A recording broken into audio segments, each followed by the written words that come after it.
Thank you to our panel for testifying, and Ms. Woods, our hearts go out to you for the tragic loss of your son. As I look at this issue, and as mentioned by my colleagues, that we have been wrestling with child exploitation, which is only getting worse. Not getting any better, it's getting worse, and acknowledged by all of us in a sense of frustration, because this is actually an issue that receives bipartisan focus and a desire on our part to do more than what we've done so far. And I'm looking at this issue by way of focusing on, I think there's a prevention aspect to it, there's a prosecution aspect to it, and as Ms. Smolar says, the laws have not kept up with all of the kinds of ways that these explorers coming up to evade prosecution. So there's a prosecution part, and then I would say there is a civil remedies part, which is really looking at Section 230 and removing the kind of immunity, that total immunity that Section 230 provides.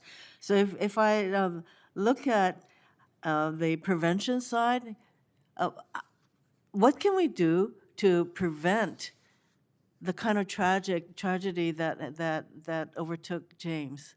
So it's a number of things. I will say from the Do It for James Foundation, over the last 3 years, we averaged less than $10,000 in grants. We're not getting approved to even do the prevention. It is all on the backs. My husband and I have given hundreds of thousands of dollars each year to make sure that we do so. That's one. Two, we have to make this a demand to talk about it in schools. My husband and I have talked to well over 200,000 children, and because we made them aware of something they knew about but didn't know quite it was illegal, nor did they know what it was called, it led to 4 arrests and 2 being investigated, and hundreds of kids being saved by dying by suicide. So we have to make sure that not only are you all educated, not only are our law enforcement agents educated, but also our children need to be included in this education so that we know what to do if we were ever presented by these murderers out there, that we can let the kids know that they need to call NECMEC and make sure that they have references that they needed and resources. I couldn't agree with you more, because it is the children who are being targeted for exploitation. And if our children are not aware that if this happens to them and they are targeted, that there are places to go, that they ought to inform, because I would think that if you're a child and you're the target, you don't want to talk about it.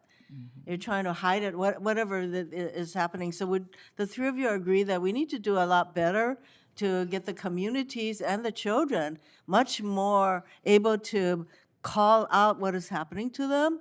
And what is it that we need to do? Do we provide grants to the Department of Justice and make sure that both DOJ and Homeland Security pay attention to these horrible crimes that are happening, and rather than focusing so much of their resources on immigration, that they ought to, DOJ and Homeland Security should have the resources to go after this kind of exploitation. But I just wanted to get the sense from all 3 of you, what specifically should we be doing on the prevention side of the scale? And then for Ms. Moeller to tell us what we can do to provide law enforcement the better tools to prosecute these crimes. So do you want to share some of your grants to organizations? Yes. Any other ideas on the prevention side? Quickly, sorry. Sorry, thank you, Senator. In addition, we can't prosecute our way out of this. That is clear. We do need the tools to be able to properly prosecute these crimes, but education is key. I can't tell you how many people I told I was coming here today to talk about 764, and they look at me blankly. They don't know what it is. We need more public education of children, teachers, coaches, clergy, people who interact with children, who could maybe look at their arms, see if there's strange cuts, see if they look different, if they're acting differently. PSAs are important.